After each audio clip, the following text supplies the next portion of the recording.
Hey everybody, it's me again. Well, if you don't know who I am, let me introduce myself. My name is Jack Wallen. I'm an actor, a writer, and a lot of other things. Hopefully most of them good. I don't know. I think so. Anyway, I'm going to break from tradition today, and I'm actually going to talk about something practical that writers can really sink their teeth into. And this is something that so many writers need to think about. What I want to talk about is how to write effective dialogue. There are two things that will turn me off to a book. The first is when someone has written something that is not necessarily original or creative. The second is when someone writes poor, stilted dialogue. Now, here's the thing. The craft of writing dialogue is not easy. In fact, it's probably one of the most challenging aspects of being a writer for a lot of writers. And most of the time when writers come to me and say, how do you write dialogue? Or how can I improve my dialogue writing? One of the very first things I say to them is to take an improv class. Because taking an improv class is going to help you learn how to think on your feet. And it's going to teach you how to communicate to other people. But that's not always possible. However, you can always get a book about improv or a book about acting. And this is really where I want to lead this conversation to, is acting. Because dialogue is really two people acting together. They're having a scene, right? So when I approach a dialogue, I always approach it as if I'm writing a theatrical scene or a script for a television or movies, and it's just two people talking. One of the first things I need to do is I need to figure out what it is these characters want from this scene. You can't just go into a scene between two characters without knowing what they want to do, what they want to accomplish with this little dialogue they're going to have with this other person. But when you decide what it is that those characters want, then you can approach the dialogue in such a way that helps them get what they want. And the good thing about this is, and where you get drama, is that you can make sure that the other character is helping to be in the way of the character getting what they want. Even, let's just say, for example, one character wants to convince the other character to tell them the truth of something that just happened. So the idea is that I want this character to get at the truth. There's your inspiration for that person wanting to talk to the other person. Now, what does the second character want? Maybe the second character simply doesn't want to admit the truth. Or the second character wants to protect the first character by hiding the truth. So now you've got drama. And that works really, really well. But if you don't go into that scene without understanding what it is those characters want, then you're just going to pretty much wind up writing a wash of words wherein two characters talk to each other. And you don't want two characters talking to each other. You want it to be actual interaction. You want it to be a scene. And that takes me to one of my next tips when writing dialogue.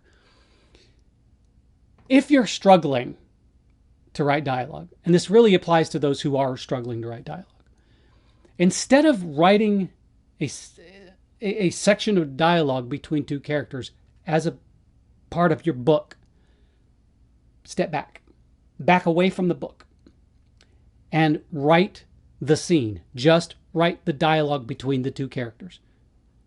So you're only writing what they speak. And if you know what it is that they want to get from this scene, and you write it that way, and you only write dialogue, you're truly cutting out all of the cruft. Now, once you've written that scene, that dialogue-only scene, read it out loud. Better yet, find someone else to read the other character. So you get two people to read the parts. So effectively what you're doing is you're casting your little mini play, your little flash fiction play, and read it out loud. And better yet, record yourself reading it out loud. and then listen back to it. And if you can listen back to that scene of dialogue that you just wrote and it sounds natural and believable, then you're onto something. Then you can take that scene and plug it back into your book with dialogue tags and description, whatever you need. But until that dialogue sounds natural, you don't want to put it back into the book. Dialogue needs to be natural, but it also needs to be natural with regards to the character that's speaking it. And that's the other problem, is that so many times when writers write dialogue, they effectively are writing that dialogue from their own perspective, from their own filters. So the dialogue between two characters can wind up sounding the same. Effectively, you have two different characters just saying the same words from one character because it sounds all the same.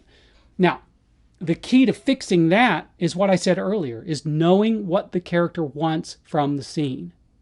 But you also have to know a little more than that. You have to know these characters. You have to know their likes, their dislikes, what motivates them. And that motivation is a very important thing to know. What motivates your characters throughout the entire story. And even more importantly, or not more importantly, but what motivates the characters before the book and after the book. Know a little backstory about these characters. And some writers even find it easier to write a kind of Bible for these characters so that they know the character traits that are associated with each character. You know, and you might even want to break it down to writing like a specific sentence for each character, but make it really active, make it really exciting, make it really telling about what that character is all about. Because only when you know what those characters are truly all about will you be able to write effective dialogue for them. It's just like, say for example, could you write an effective scene between two people that you don't know? Pick two people. Pick two celebrities. Just out of the blue. Like, I don't know. Patton Oswalt and Laura Dern. Do you know those people well enough to write dialogue for them? That would be believable.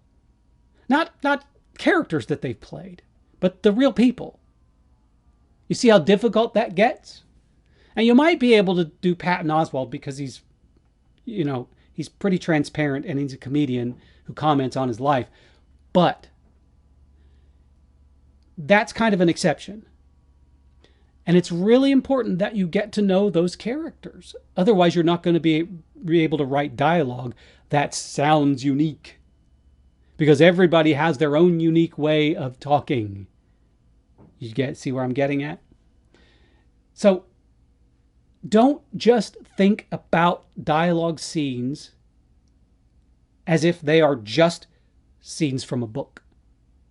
Make them about reality, about real life, about real people, about real consequences and real needs and wants. And I know it sounds really complicated, and it is at first. It really is at first.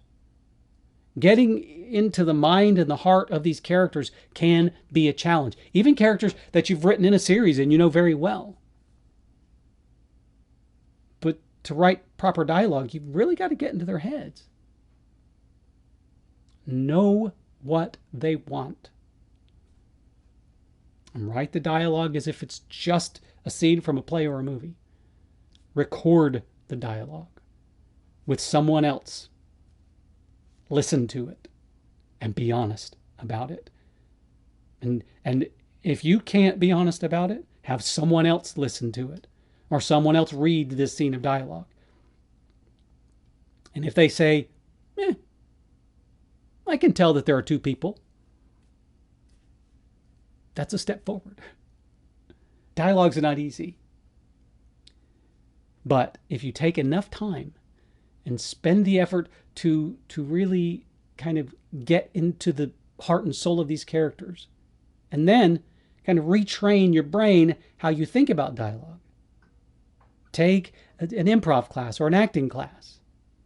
Read an acting book. Trust me. If you really want to improve your dialogue, Studying up on acting will be a great thing for you to do. I believe that my background as an actor is what helps me write dialogue so easily. Because I can just imagine, I could just, in my mind as I'm writing, I can improvise that scene. And I can step into the shoes of those characters. Because that's what I've been trained to do for so long. Anyway, I'm starting to ramble now, so I'm going to shut my mouth. But anyway, I hope that this helped you in some way get to the heart of writing good dialogue for your books. And if not, just take the key concepts that I've brought out and expand on them and educate yourself. Classes are good. Reading books about these kinds of subjects is a really good way to improve your craft. And if you're not improving your craft every day, then you're actually going backwards. Anyway, thank you for listening to me. I hope that I've helped or maybe even entertained you in the slightest. Have a wonderful, wonderful weekend, people. Be safe, be awesome, be fierce. I just said it in reverse. Let's try it again. Be fierce and be awesome.